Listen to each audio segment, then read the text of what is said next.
Hello, my name is Doug Jerger. I am the owner of Squeeg's Custom. My dad, Squeeg, he opened his shop up back in 1964 in Ohio, and I went to work for Dad. I've always had a huge passion for cars as long as I can remember.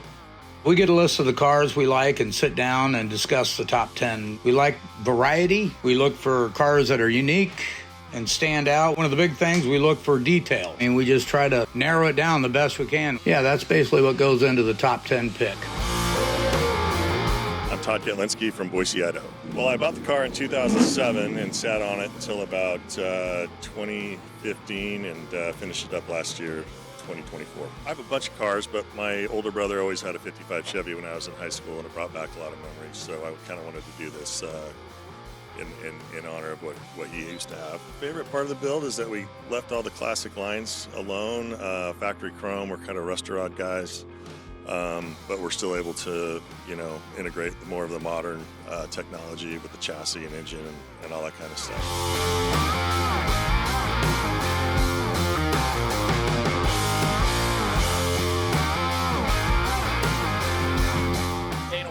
From Henderson, Nevada. Build process took about 4 years to completion. It was really important to me to kind of keep the original body lines, but I wanted to modernize it, and I really wanted to do it my way. That's when I reached out to Tony Army with American Legends Hot Rods down in Phoenix, Arizona, and we started getting some renderings done with Sean Smith. And that was kind of the original vision for how this car took place. The drivetrain, the twin turbo setup makes some fun sounds, and I think it's really got to be the fabrication components of the car, both the front and rear of the vehicle, almost entirely hand fabricated. Just a testament to some of the work that American Legends was able to do, and I think he just executed this thing flawlessly.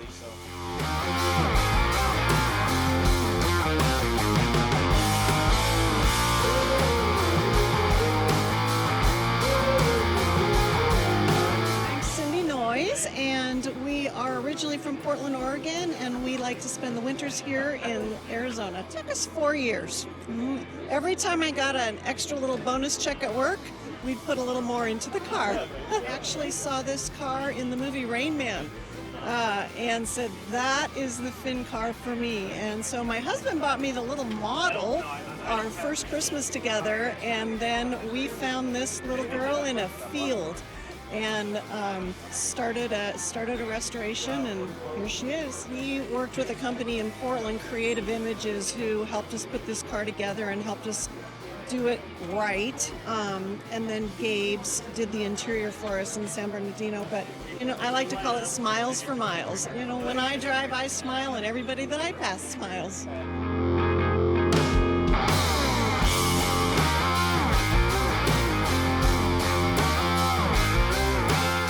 Dan and Don Payne from Rio Dos, New Mexico. This is about a 3-year build.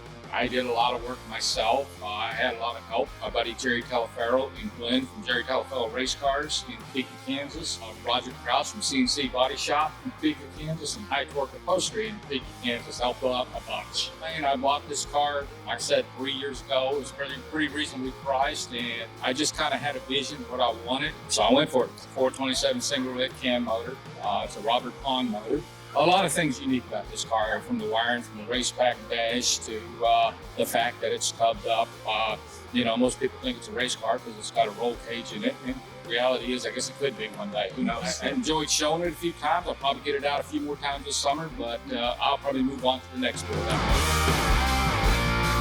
Andy Shirk from here in Phoenix, Arizona. It took about 2.5 years from the time I dropped it off, but I did have it for about 6 months, hauling all the old dead animals out of that thing. So that was pretty exciting. Well, for me, I was one of those little kids that grew up kind of drawing lead sleds in class. And then my dad and I were just big fans of ZZ Top, so we kind of got into the 80s custom sleds, and it took me over 50 years, but I finally found the right one and got it built the way I love it. And indeed, when the builder took it out with his son, the first song they played was a ZZ Top song, which is just absolutely too cool. My favorite part of this build, for sure, is believe it or not, working with a family to build it. Charlie's Garage has Chuck the grandfather, Charles the father, and even young Charles and his brothers. They all worked on it. That was the best for me. Technically speaking, for me, it's that lace paint job on the roof, and the way it's ghosted down a little bit, and the overall theme of this car is just kind of keeping with tradition, but still paying a little homage to the beautiful things that happen with sleds.